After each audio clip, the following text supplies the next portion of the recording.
El Cajal Oro.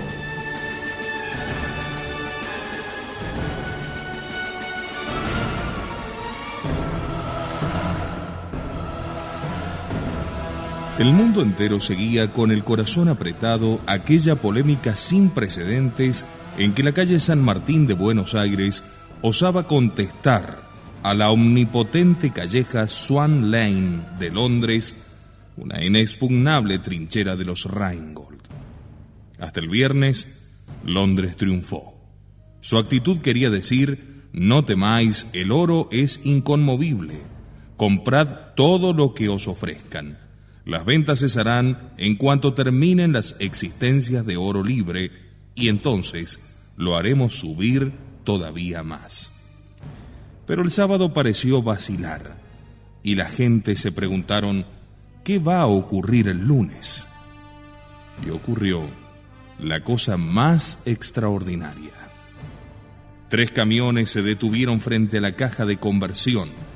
3 camiones que venían embarrados como si hubiesen viajado toda la noche por malos caminos de la campaña, y tenían en grandes letras el nombre de Julius Ram.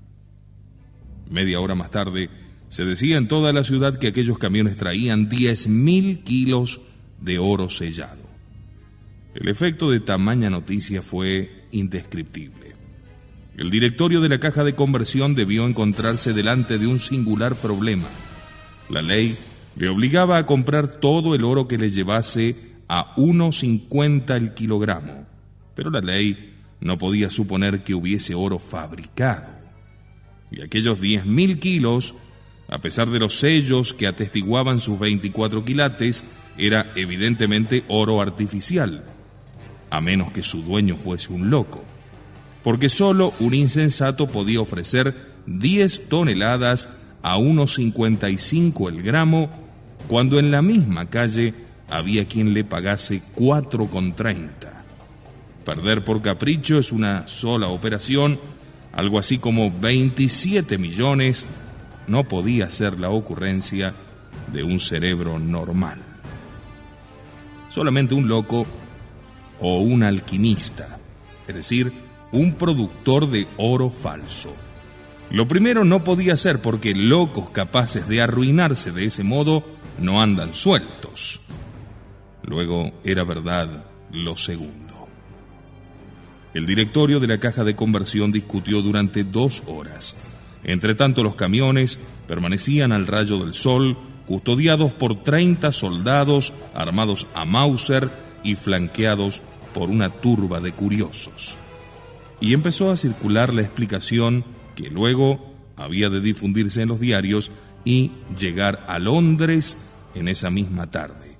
Solo un alquimista, a quien el oro le cuesta menos que el cobre, si hoy le compran estos 10.000 kilos, mañana podrá traer 50.000, o todo lo que pueda transportar.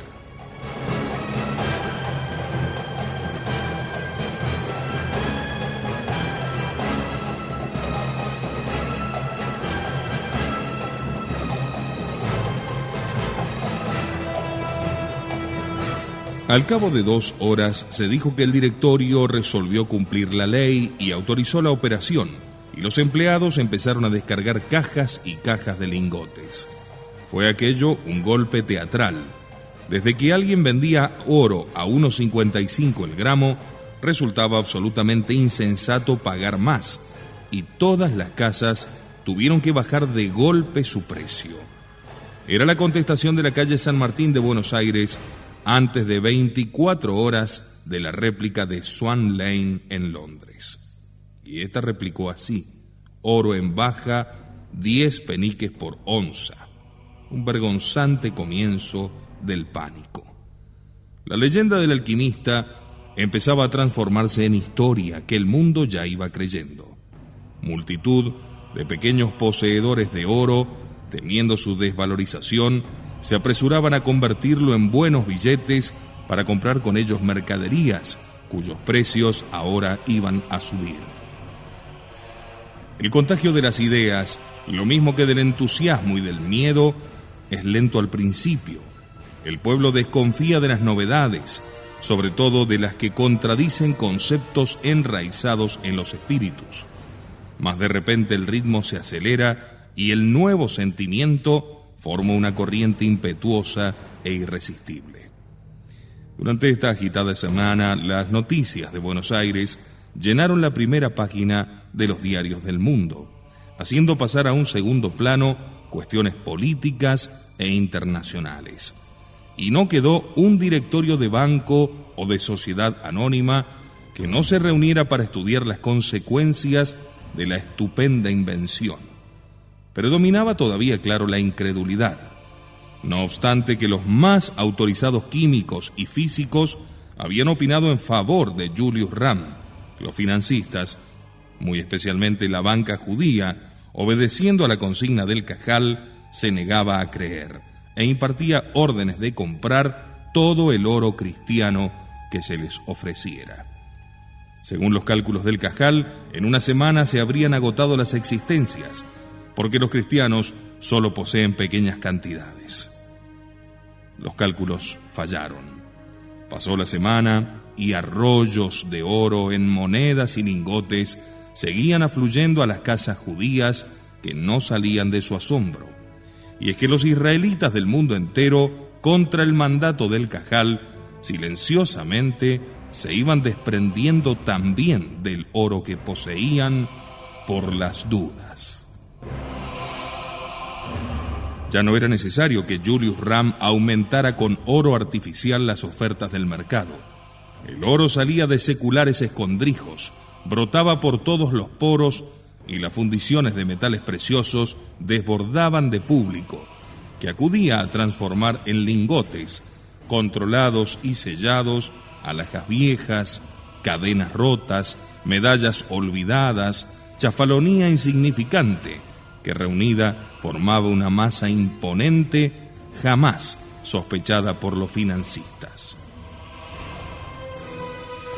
Londres ya no hablaba con Buenos Aires, sino con todas las plazas del planeta, porque de todas le llegaban extrañas ofertas.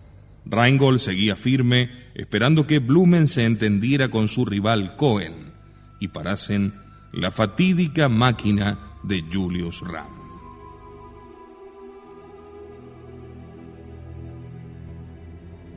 En Buenos Aires, los cambistas dejaron de comprar y vendieron todo al banco de Blumen a los precios de Londres. Creían en Julius Ramm porque seguían viendo llegar a la caja de conversión aquellos misteriosos camiones embarrados. El banco Blumen de pronto dejó también de comprar a raíz de un telegrama fulminante. Rheingold había adivinado que Zacarías, valiéndose de hombres de paja, le estaba trasegando sus millones de libras y acabaría por hacerle tragar a precios de guerra todo el oro falso que vomitaron los hornos de Ramm. Puesto que Blumen dejó de comprar oro, no quedó más adquirente posible que la caja de conversión, al 40% de los precios de Londres.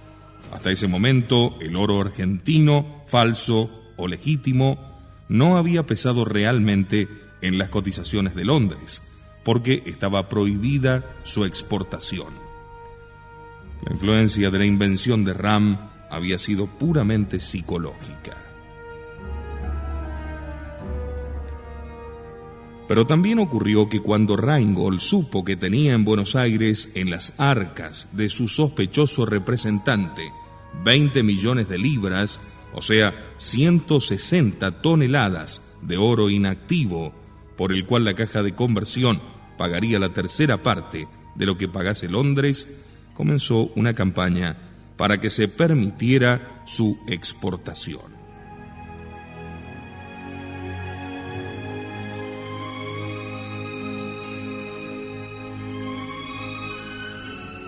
No se necesitaba demasiado esfuerzo. El oro de Rheingold dormía estéril en las cajas del banco Blumen y no serviría nunca sino para maniobras funestas al país. El gobierno halló conveniente que la Argentina fuese la primera nación que restableciera su libre comercio. Así mostraría la solidez de sus finanzas. Al alba comenzó el desfile de los 50 carros que transportaron los lingotes de Rheingold al vapor que debía llevárselos. De nuevo, las agencias telegráficas, sumisas al Cajal, intentaban ocultar la noticia, y hasta dijeron que aquel barco no partía fletado por Rheingold, sino por otro. Empeño, en verdad, inútil. Más de 100.000 personas acudían a la dársena a ver partir la nave, que al llevarse aquel oro parecía aliviar la respiración del país. El mismo día se supo en Londres lo ocurrido y ya no fue posible contener el alud. La onza bajó de golpe 30 chelines, una cosa jamás vista. Y lo que ocurría en Buenos Aires ocurría también en otras partes del mundo. Millones de personas que guardaban algún puñado de oro corrían a cambiarlo por billetes, que no obstante ser moneda de papel, era la única que el comercio conocía y aceptaba. La gente ya no quería saber cuántas onzas de oro había detrás de un billete de 1.000 libras, sino cuántos de esos limpios y firmes papeles del Banco de Inglaterra había detrás de 1.000 libras de oro.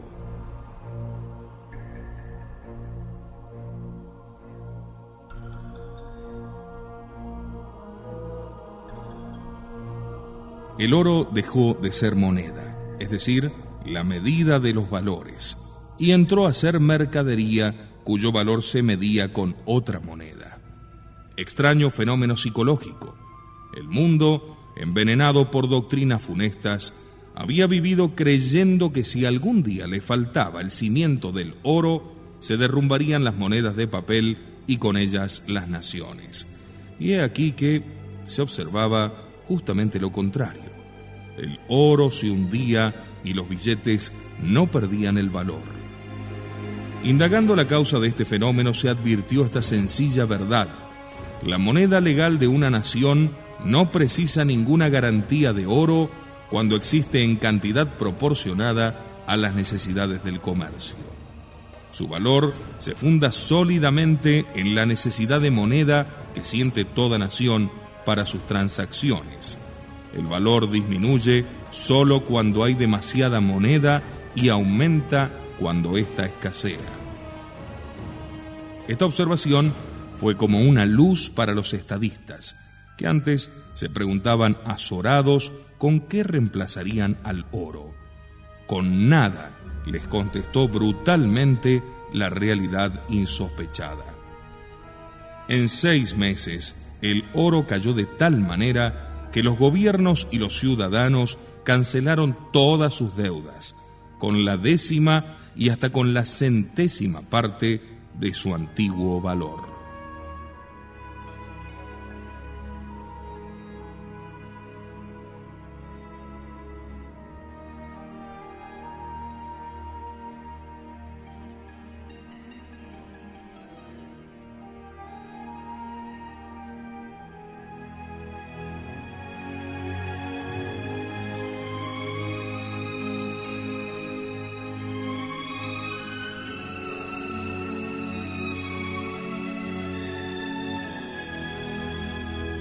Finalmente, después de tanto tiempo, la cristiandad empezó a crecer.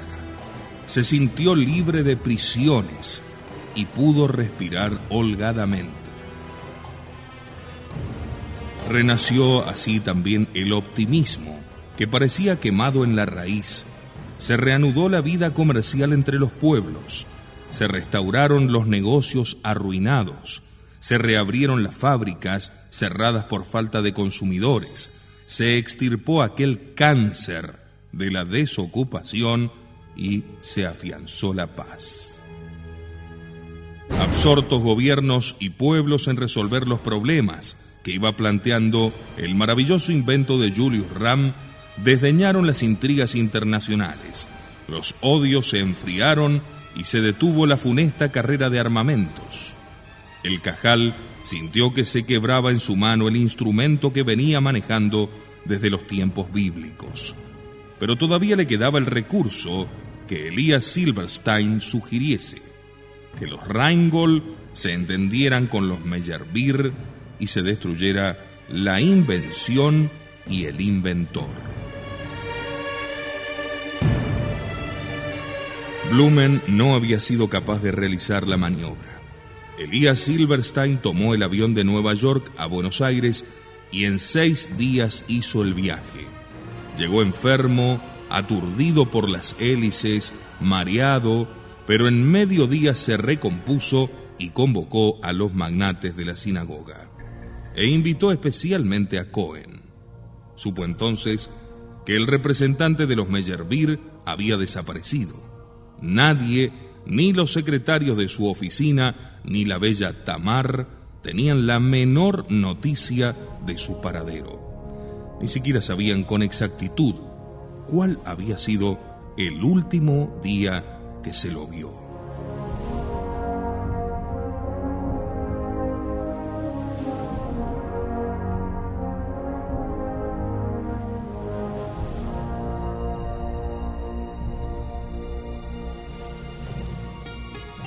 Julius Ram obtuvo un resultado diametralmente opuesto al que se propusieron los antiguos alquimistas.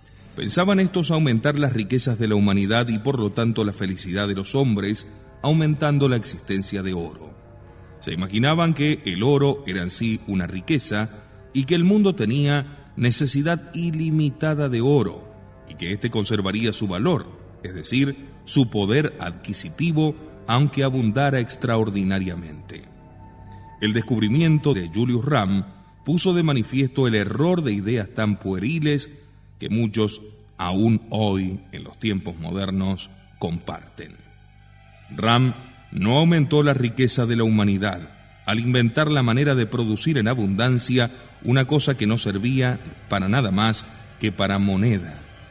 Pero al destruir el insensato valor del oro, libertó a la humanidad de la dictadura que el Cajal ejercía sobre las monedas de todas las naciones y por consiguiente sobre la producción y el trabajo de todos los hombres.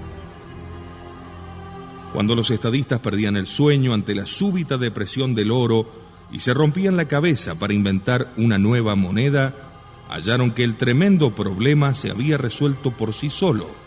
El papel moneda continuaba circulando como antes. El público no manifestaba ninguna repugnancia en recibirlo. La gente se asombraba de lo que ahora estaba viendo, pero más aún de lo que antes había visto, pensado y creído.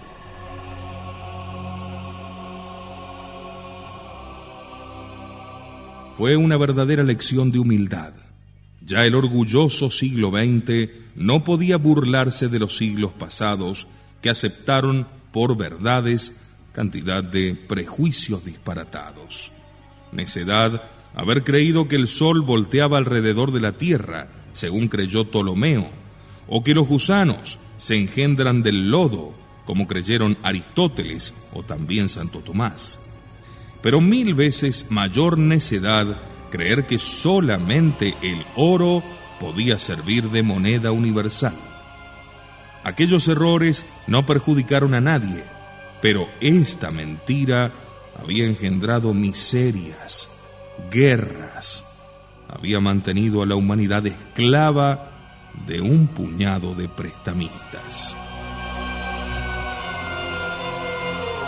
Destruido el sortilegio que defendía al oro, la cristiandad comprendió que la firma de un gobierno en un billete es mejor garantía que el oro y menos peligrosa, porque el metal, gracias a su escasez, puede ser acaparado por los enemigos de la nación. Julius Ram, que había dado ocasión al descubrimiento de esa verdad simple y fecunda, se hizo el hombre más admirado, más querido y también más odiado de su tiempo.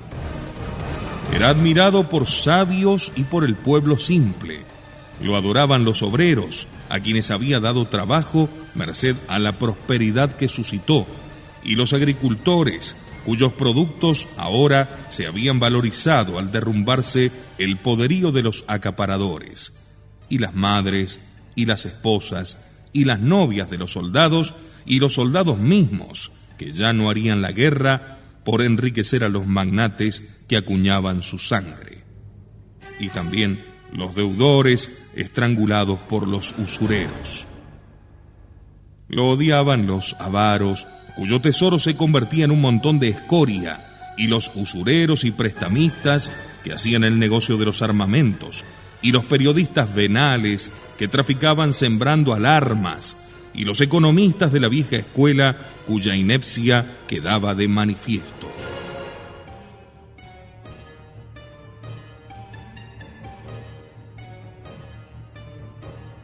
Y Buenos Aires estaba orgullosa de ser la cuna de la invención.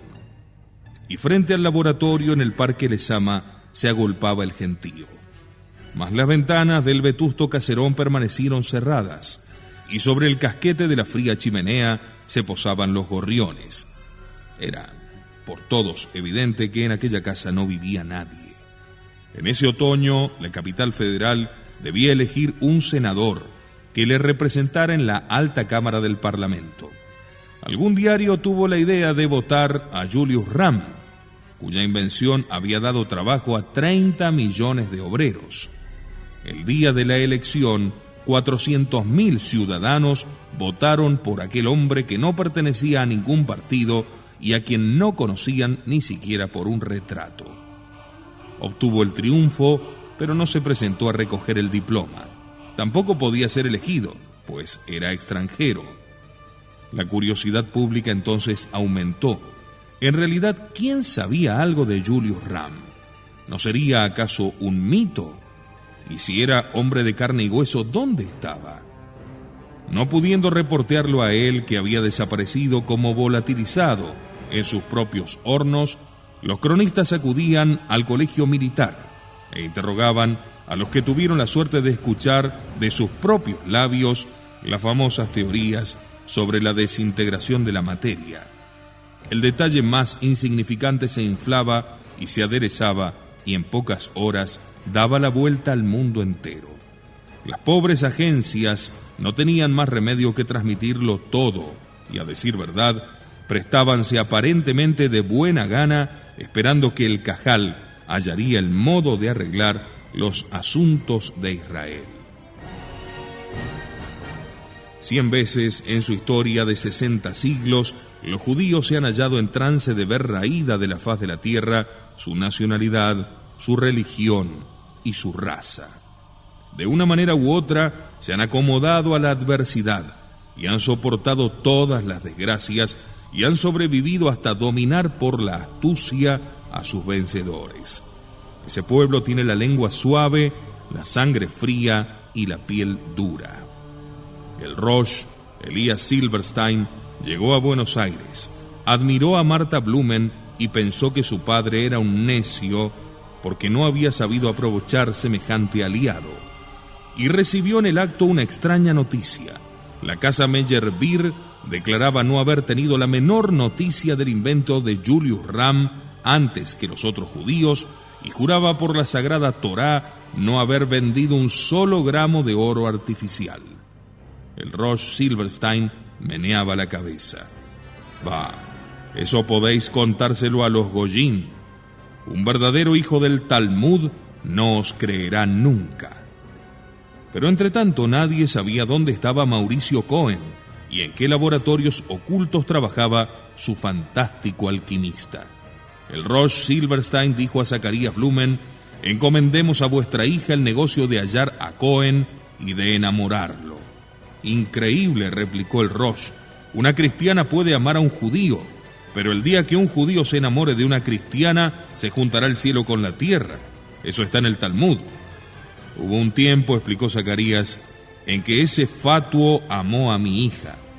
¿Y ella qué sintió por él? Me avergüenzo de confesar que ella lo amó también y que no lo ha olvidado. Pero no puede ser, respondió Blumen. Ese insensato se ha enamorado de la hija del inventor. En tal caso, dijo el Rosh con fría seguridad, ella logrará que olvide a la muchacha Goyim y vuelva al Cajal. Sería pésimo que se hiciera cristiano.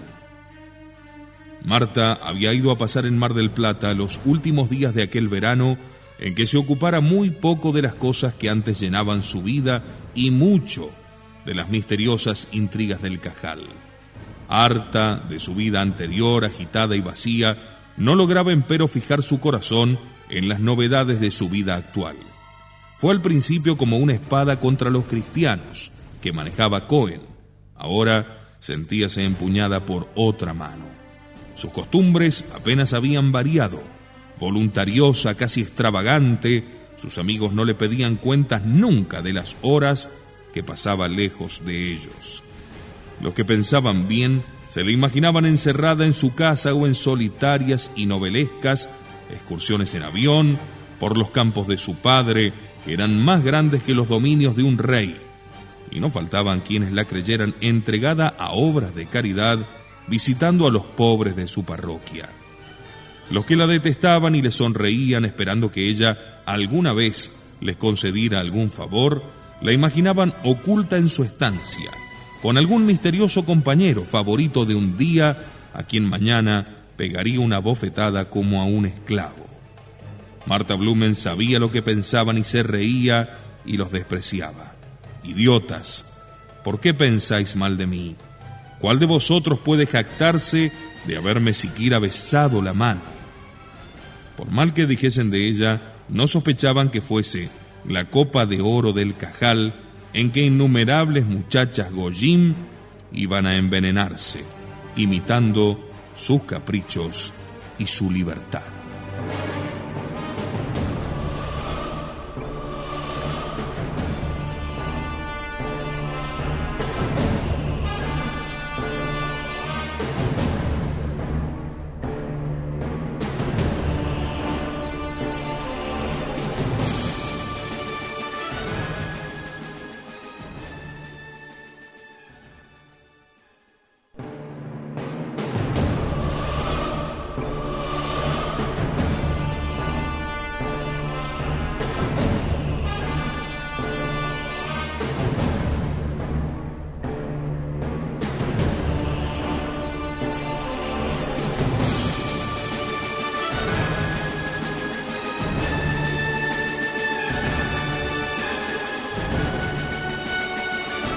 Por mal que hablasen de Marta Blumen, no sospechaban que fuese la copa de oro del Cajal, en que innumerables muchachas Goyim iban a envenenarse, imitando sus caprichos y su libertad.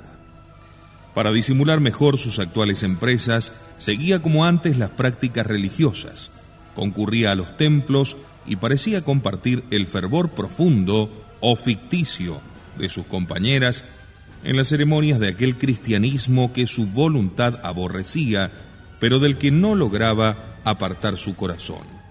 De tal manera que ella, capaz de profanar todas las cosas, no había osado nunca acercarse al comulgatorio y cometer el sacrilegio de recibir con alma impura el cuerpo de Cristo. Todavía tengo entrañas de Goy, decía con rabia de sí misma. Le parecía que si ella un día comulgaba sacrílegamente, manaría sangre de aquellos crucifijos que ya no quería mirar. Su padre la llamó por teléfono desde Buenos Aires. El Roche Silverstein quiere confiarte una difícil misión. Ven hoy mismo. Sin despedirse de nadie, subió a su aeroplano que ella misma guiaba y 3 horas más tarde conversaba en el despacho de su padre. Mientras le exponía su plan y le daba sus instrucciones de señor y amo, el Roche contemplaba con ojo experto y corazón conmovido la hermosura de aquella hebrea de sangre pura y brazo fuerte, capaz de entrar como Judith en la tienda de Holofernes y degollarlo con su propia espada. Los judíos talmudistas no creen sagrada la historia de Judith, mas la consideran inspirada por la Bat Kol, hija de la voz, especie de segunda inspiración, y por eso el Roche Silverstein, poniendo las manos sobre la cabeza de la muchacha, la bendijo con palabras de aquel libro. Búscalo y que te vuelva a amar por tu belleza sin que tú lo ames, y que el Señor ponga en tu corazón bastante firmeza para despreciarlo y bastante fuerza para perderlo.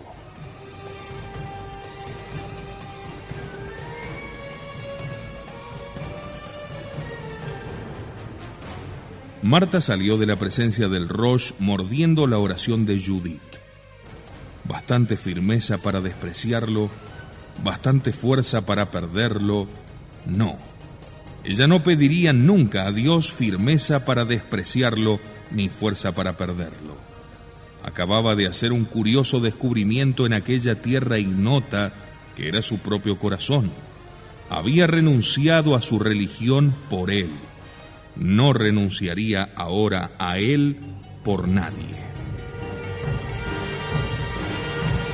Alguien alguna vez, ya no recordaba quién, tal vez Fernando Adalid, le había dicho que su alma era profunda, y ahora lo creía así. La profundidad del alma solo se descubre cuando la llena el amor, pero los grandes amores son involuntarios, florecen sin propósito y se marchitan sin culpa. Aquel amor que al principio hiciera sonreír a su dueña, nacido como una rosa en la playa del mar, había resistido olas y viento, y traspasado con finas y tenaces raíces la costra soberbia del pobre corazón que se ignoraba a sí mismo, y llegado a las capas profundas que hay en los corazones más áridos como un resto de la herencia divina.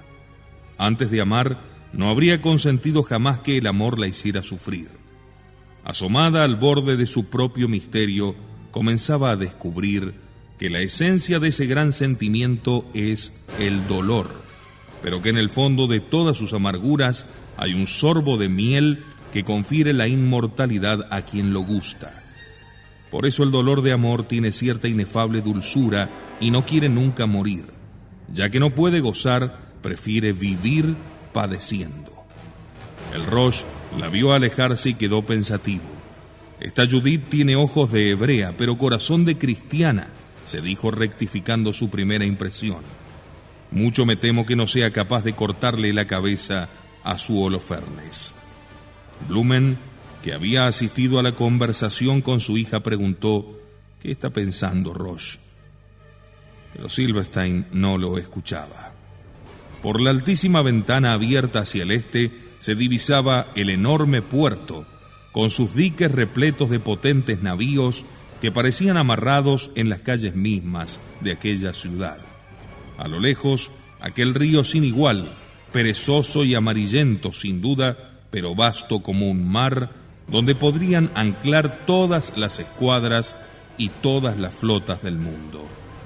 Hacia el oeste se abría otra ventana, y por allí la vista corría leguas y leguas, y se fatigaba persiguiendo los límites de la ciudad, cabeza monstruosa de un cuerpo infantil. El Roche sabía que la Argentina es un país grande por su territorio y sus ilimitadas riquezas, y pequeño por el número de sus habitantes. La enorme ciudad pesaba moralmente sobre ellos más que París sobre Francia, más que Nueva York sobre los Estados Unidos, más que Londres sobre Inglaterra, más que Roma sobre Italia. El que se apoderase de ella sería el dueño de toda la nación.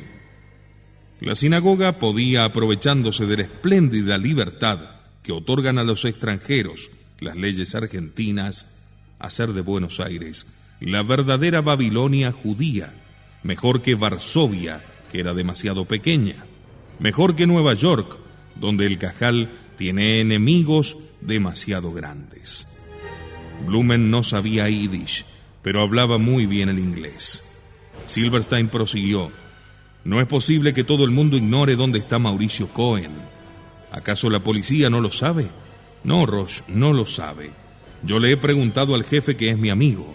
Vamos, si fuera realmente su amigo, ya Cohen y Ram estarían en nuestras manos. Se ha perdido mucho tiempo. Trataremos de recuperarlo. Aquella Tamar, que fue su novia, hermana de Mauricio, no, nada sé de ella. Hace 1000 años que no la veo. Yo iré a verla. Cuidado, Roche, cuidado. Los Cohen son enemigos de los Rheingold. Una sola palabra que ella quiera explotar puede perdernos. Perdernos. Ya estamos perdidos, Blumen. Hoy en Londres se han ofrecido 10 millones de onzas en oro Troy a 20 chelines la onza. Todavía el mundo está sorprendido, y algo vale aún ese pobre metal. Pero si los hornos de Ram siguen vomitando escorias amarillas, antes de un mes no valdrá nada. ¿Cuánto oro calcula usted que se ha vendido en Buenos Aires? Zacarías se puso rojo de vergüenza. El Roche lo miró en las pupilas y le dijo: «¿Usted conserva aún sus 10 millones de esterlinas?» «Oh, sí». El Roche hizo una mueca y se fue a casa de Tamar.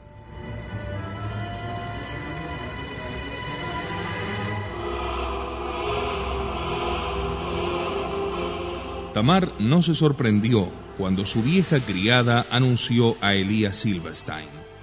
Tamar sabía que si el Roche había emprendido tan largo viaje era porque el gran Cajal de Nueva York quería ganar de nuevo la voluntad de los Cohen. Recibió a su ilustre visitante en el despacho. Sentados frente a frente a la media luz de un atardecer filtrado por un ligero estor de muselina, el Roche, con voz sorda y ojo fulgurante, le pintó la situación del mundo tal como podía verla un rabino.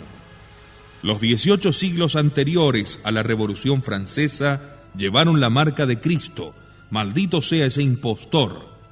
Pero desde el siglo XIX, los años tienen la marca de Israel, bendito sea el santo nombre de Dios. Bendito sea, contestó ella. Nuestra obra ha sido hábil y completa. Nos estorbaba la aristocracia.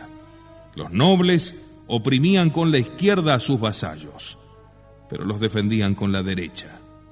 El socialismo, el comunismo, el bolchevismo han aplastado a los nobles y abierto el camino a los financistas de nuestra raza, que hoy mandan más que los reyes. Yo no creo en los financistas, dijo Tamar. Creo en Dios y en los profetas. Los financistas son las herramientas con que Dios trabaja en provecho de Israel. De nada sirve que los campos argentinos produzcan cosechas magníficas y los telares ingleses millones de yardas de hermosa tela, o los altos hornos de Pittsburgh, montañas de acero. Eso no es riqueza. Eso es pobreza y ruina mientras no entre en circulación. Es verdad, y ahora lo están advirtiendo nuestros campesinos. Los poetas han cantado al trabajo y a la fecundidad de la tierra.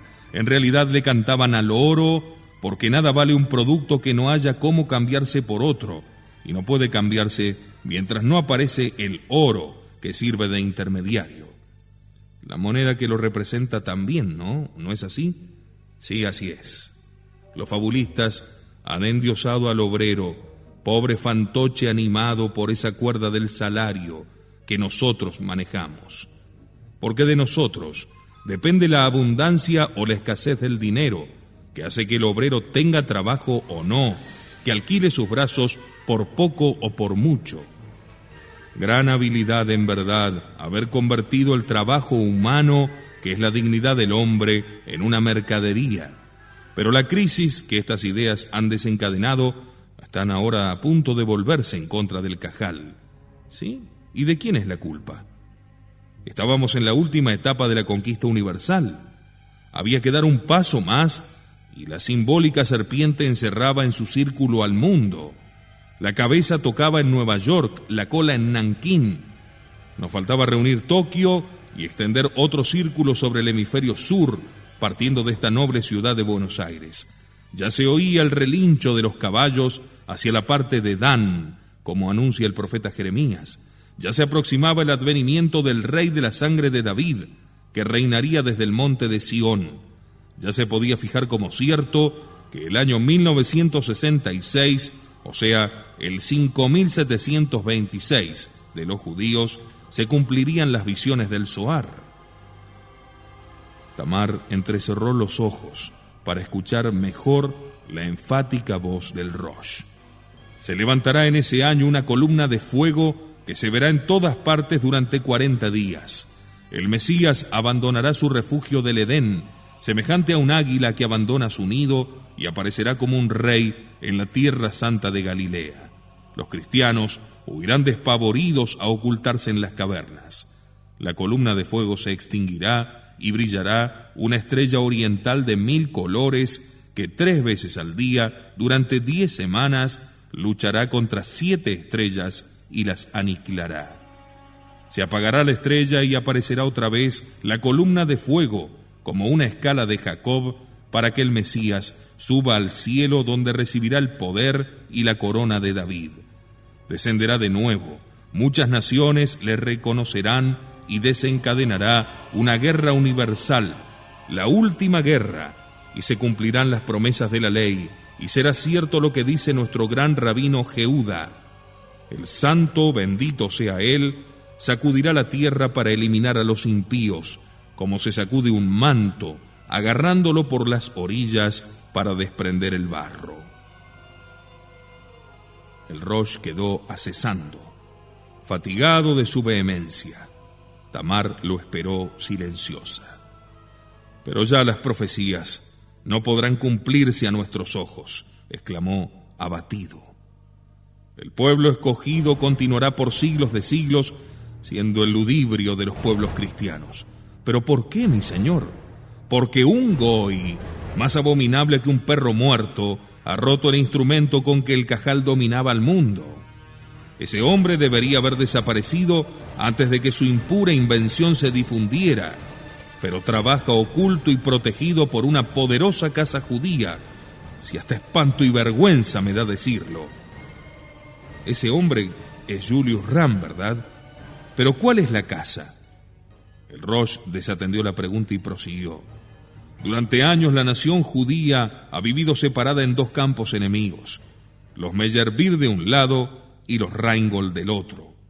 Durante años se han batido los hermanos, triunfos y derrotas de una y otra parte, pero en fin de cuentas las dos casas prosperaban, merced al genio de nuestra raza, que gana con la lluvia y con la sequía, con la abundancia o con la escasez. Los años de paz eran favorables a vuestros amigos, los años de guerra a los míos. Las dos casas, como dos torres invencibles con cimientos de oro. Pero la maldita invención de ese perro infiel las ha convertido en dos torres fundadas sobre arena. Antes de un año, los míos y los vuestros serán más pobres que los goyim que piden limosnas en las puertas de las iglesias. Y ni nosotros, ni nuestros hijos, ni los hijos de nuestros hijos verán cumplirse las profecías. Yo no tengo hijos, replicó Tamar con resentimiento. Todo el oprobio de mi vida y la amargura de mi casa me vienen, Rosh, de vuestros amigos los Blumen, expulsados de la sinagoga hace 30 años por apóstatas y readmitidos ahora por aliados de los Rheingold. Sí, lo sé, replicó el Rosh humildemente.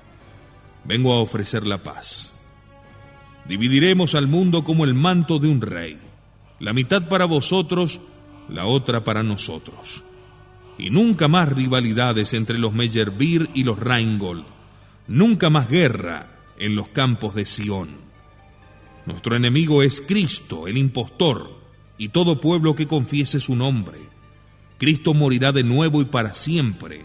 Los pueblos, ayudados secretamente por nosotros, sacudirán sus constituciones y sus gobiernos, y querrán un jefe que borre las fronteras y las nacionalidades y las religiones y funde la paz universal.